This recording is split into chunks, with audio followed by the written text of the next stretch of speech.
The pain in my hip was a abdominal, constant throb, a persistent reminder of the surgery 3 weeks prior, 63 years old, an unexpected fall.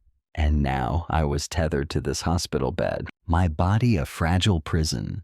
I watched the fluorescent lights hum, each flicker a silent testament to my vulnerability, my dependence. The room smelled of antiseptic and stale coffee, a scent that had become intimately familiar.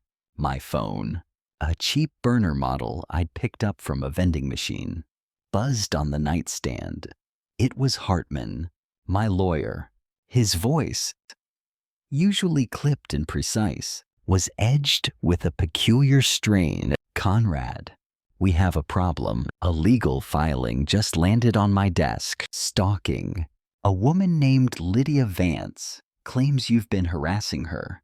I closed my eyes, a heavy, fatalistic sigh escaping my lips. Lydia Vance, my ex-wife, the woman I hadn't seen in over a decade. The absurdity of it was almost comical, if not for the bitter taste of helplessness in my mouth. I was barely able to walk to the bathroom, let alone stalk anyone. What was left to lose? I felt nothing, only a quiet certainty that this was merely the next predictable blow in a life already fractured. The accusations accumulated, a cruel tapestry woven from half-truths and outright fabrications. Photographs emerged, blurry images supposedly of me near Lydia's apartment, at her workplace. Phone records showed numerous calls from a blocked number, leaving voicemails filled with veiled threats. Then came the eyewitnesses, a neighbor who claimed to have seen me lurking in the shadows, a doorman who identified me from a doctored photo. Each piece of evidence, presented with grim convictions, painted a portrait of a man I fundamentally was not. The horror wasn't just in the potential legal repercussions, but in the grotesque distortion of my identity. I was trapped in a hospital bed, my body healing slowly. Painfully, my nurses could attest to my constant presence, my restricted movements. Yet, this other Conrad was apparently roaming the city, a phantom menace. He was younger, stronger, seemingly capable of acts I could only dream of performing, acts of aggression and intimidation that were utterly alien to my nature. The psychological toll was immense. It was as if a doppelganger had stepped into my life, wearing my face, uttering my name, and committing crimes that would irrevocably define me. The world was being convinced that I was someone I wasn't, a stalker, a threat. This wasn't just about my freedom, it was about my very being. Hartman, initially skeptical, began his quiet, meticulous investigation. He reviewed the evidence, cross-referencing dates and times with my hospital records, confirming my alibi.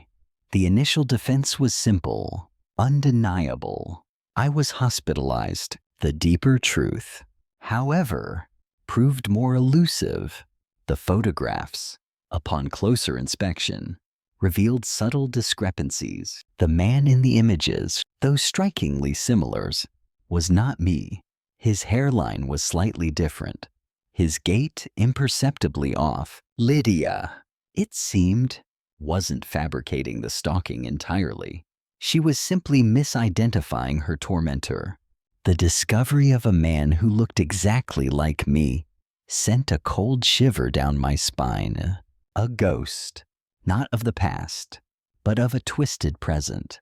Social media traces led to fake profiles, then to a digital footprint that mimicked my own.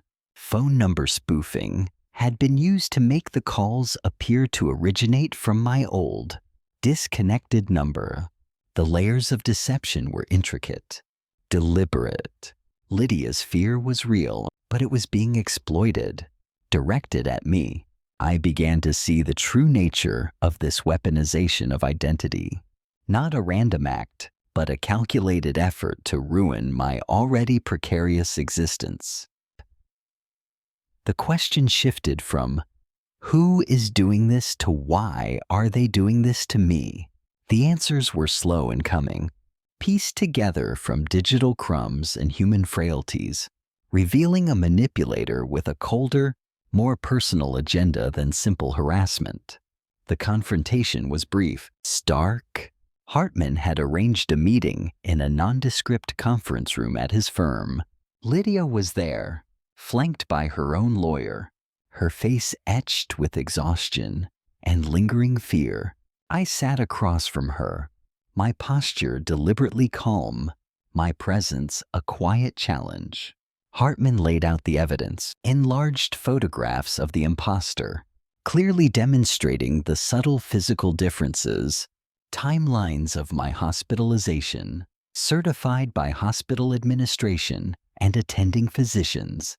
Then came the phone records, the spoofed numbers traced back to a specific burner phone, its recent GPS pings mapping a trail that never intersected with my hospital room.